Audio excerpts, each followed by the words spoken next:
Back in February of 1981, I was working as an employee at Senior Bob's Taco Hut. I was working in the back, and we heard the doorbell ring as customers were coming in, so I walked to the front, and there was two guys standing there.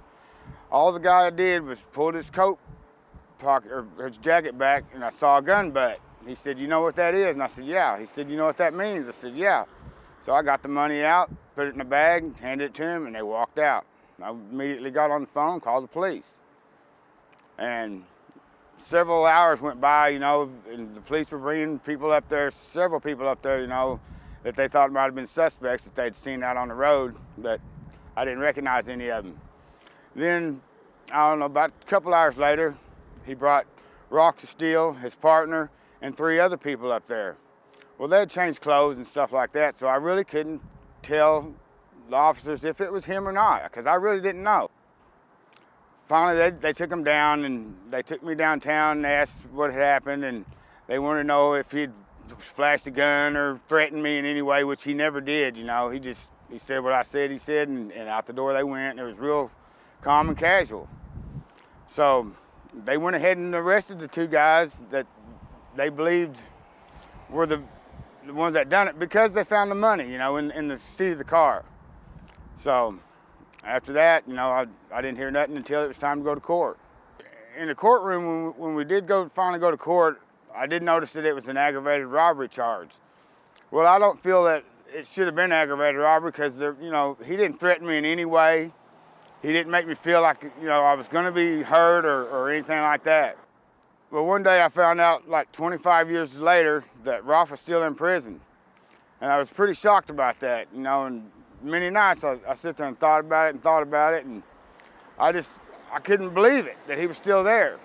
So I wrote him a letter, told him, actually, I went back and read some of the letters that he had sent me that I really hadn't received yet, because he sent them to my parents' house, and I hadn't lived there since I was 18, I moved out. Well, I got these letters and read through them, and I basically just about broke down. And he was apologizing to me and stuff like that, so I turned around and wrote a letter back, and I actually apologized to him, because I felt like even though he was the one that robbed me, I felt like I had taken his life, because he'd been in there for so long. It's just, I don't feel that it's right, and I feel like that Rolf ought to, it's time for his break to come, and he needs to be set free. He's 60-something years old. He's been in prison for 32 years.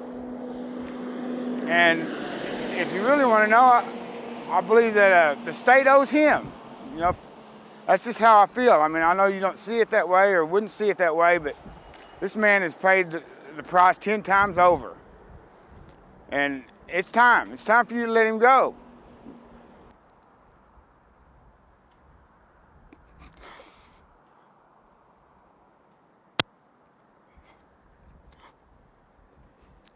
As you can see how upset I'm getting right now, many nights I've been the same way. I just don't feel like Rolf should have to spend another day in prison. And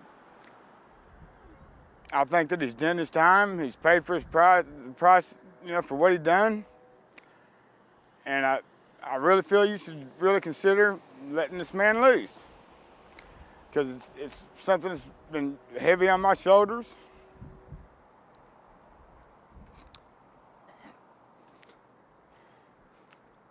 For quite some time.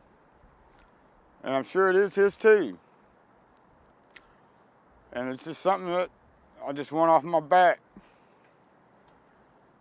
And I wish I would just, sit back and think about it, give it a little time, and consider the time that the man has done for the crime that he did. And I pray that y'all all come to the conclusion that this man needs to be set free.